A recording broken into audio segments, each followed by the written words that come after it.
ജീവിതത്തിൽ വൈകിയെത്തുന്നവർ പരാജയപ്പെട്ടവരല്ല, അവർ ഒരുക്കപ്പെടുകയായിരുന്നു. നേരെ മുഖത്തു നോക്കി പറഞ്ഞില്ലെങ്കിലും ലോകം നമ്മളോട് പറയുന്നൊരു കള്ളമുണ്ട്. 30 വയസ്സ് കഴിഞ്ഞാൽ അല്ലെങ്കിൽ 40 കഴിഞ്ഞാൽ ജീവിതം തീർന്നു. ഇതുവരെ ഒന്നുമായില്ലെങ്കിൽ ഇനി ആവില്ല. ഇതാരും തുറന്നു പറയില്ല, പക്ഷേ നമ്മൾക്കത് ഫീൽ ചെയ്യാൻ തുടങ്ങും. ഇൻസ്റ്റഗ്രാം തുറക്കുമ്പോൾ, യൂട്യൂബ് സ്ക്രോൾ ചെയ്യുമ്പോൾ, നമ്മളെക്കാൾ ചെറുപ്പക്കാർ വിജയിച്ച കഥകൾ കാണുമ്പോൾ മനസ്സിലൊരു ശബ്ദം, എൻ്റെ സമയം പോയോ, ഞാൻ വൈകിയോ? ഒരു കുടുംബ വിരുന്നിൽ ഇപ്പോഴെന്താ ചെയ്യുന്നത്? ആ ചോദ്യം കേൾക്കുമ്പോൾ നമ്മൾ പറയുന്നതിലും കൂടുതൽ ചിന്തിക്കും. പലരും ചിരിച്ചുകൊണ്ട് മറുപടി പറയും, പക്ഷേ ഉള്ളിൽ, ഈ സമയം കൊണ്ട് വിജയിക്കേണ്ടവനായിരുന്നു ഞാൻ. ശരിക്കും എന്താണ് എൻ്റെ പ്രശ്നം? പക്ഷേ സത്യം ഇതാണ്, നിങ്ങൾ വൈകിയിട്ടില്ല, നിങ്ങളെ കബളിപ്പിച്ചതാണ്. നമ്മൾ ചെറുപ്പമായിരുന്നപ്പോൾ വിശ്വസിച്ചത് വേഗം ഈക്വൽസ് വിജയം, ശ്രദ്ധ ഈക്വൽസ് മൂല്യം, വൈറലാകുക ഈക്വൽസ് മഹത്തായ ജീവിതം. അതുകൊണ്ട് നമ്മൾ ഓടി, മറ്റുള്ളവരുടെ ടൈം ലൈൻ പിടിക്കാൻ ശ്രമിച്ചു. സ്വന്തം വഴിയല്ല, മറ്റുള്ളവരുടെ വഴിയാണ് പിന്തുടർന്നത്.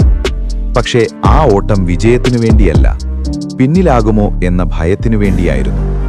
എന്നാൽ വൈകി വിജയിക്കുന്നവരുടെ രഹസ്യം, ഒരു വലിയ സത്യം: ഏറ്റവും ശക്തമായ തീ കത്താൻ ഏറ്റവും കൂടുതൽ സമയമെടുക്കും.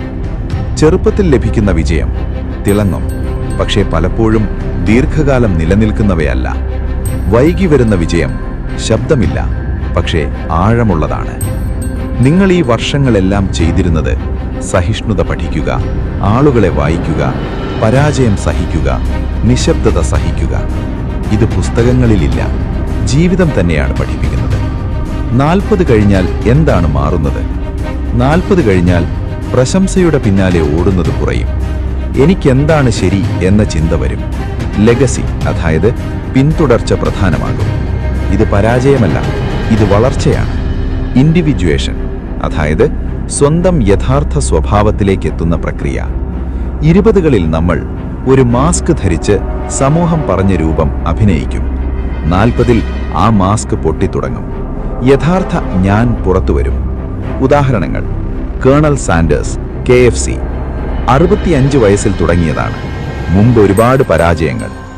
വേറ വാങ് 40 വയസ്സിൽ ആദ്യ ഡിസൈൻ, അതിനു മുമ്പ് പല ജീവിതങ്ങൾ.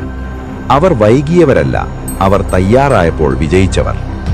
ഇവിടെ നമ്മൾ മനസ്സിലാക്കേണ്ട കാര്യം, പുറത്തല്ല ശത്രു, അകത്താണ്.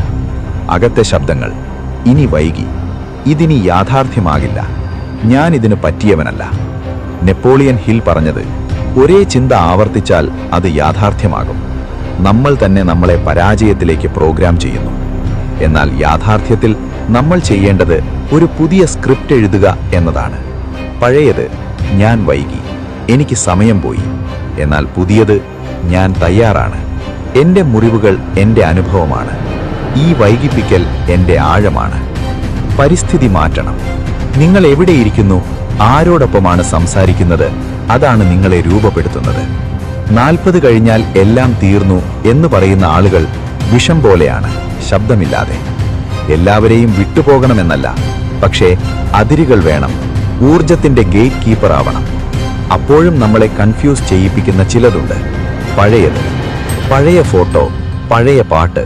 അന്നൊക്കെ നമ്മൾ മിസ് ചെയ്യുന്നത് പഴയ സമയമല്ല, പഴയ വിശ്വാസമാണ്. ആ പഴയ ഞാൻ കൂടുതൽ ധൈര്യമുണ്ടായിരുന്നു, പക്ഷേ അറിവ് കുറവായിരുന്നു. ഇപ്പോൾ അറിവുണ്ട്, പക്ഷേ വിശ്വാസം വേണം. പഴയ ഞാൻ പോയി, പുതിയ ഞാൻ വന്നില്ല. ഇത് കൺഫ്യൂഷൻ, ലോൺലിനെസ്, സൈലൻസ്. പക്ഷേ ഇതാണ് പുനർജന്മത്തിന്റെ ഇടവേള. വിത്ത് മണ്ണിനടിയിലിരിക്കുന്നത് പോലെ പുറത്തൊന്നും കാണില്ല, അകത്തെല്ലാം മാറുന്നു. അവർ ശ്രദ്ധ തേടില്ല, അവർ ദിശ മാറ്റും. അവസാനമായി പറയുന്നു, നിങ്ങൾ വൈകിയിട്ടില്ല, പഴകിയിട്ടില്ല, തള്ളപ്പെട്ടിട്ടില്ല. നിങ്ങൾ റിഫൈൻഡ് ആണ്, ഇനീഷ്യേറ്റഡ് ആണ്. നിശബ്ദത നിങ്ങളുടെ തന്ത്രമാക്കൂ. നിങ്ങളുടെ കഥ മറയുന്നില്ല, അവസാനിക്കുന്നില്ല, ഇവിടെ തുടങ്ങുന്നു. തിരിച്ചുവരൂ, ശക്തനായി, ഒഴിവാക്കാൻ പറ്റാത്തവനായി.